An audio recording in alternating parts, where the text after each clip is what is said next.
ఆ రోజు ప్రజా వ్యతిరేక పాలన నడుస్తున్న సందర్భంలో బలహీన వర్గాల కోసము వారి వసతి గృహాల్లో మౌలిక సదుపాయాలు కల్పించాలని కానీ,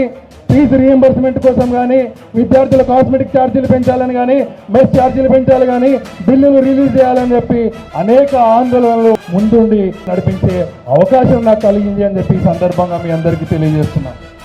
ఆ రోజు అనేక ఆందోళనలతో పాటు తెలంగాణ రాష్ట్రంలో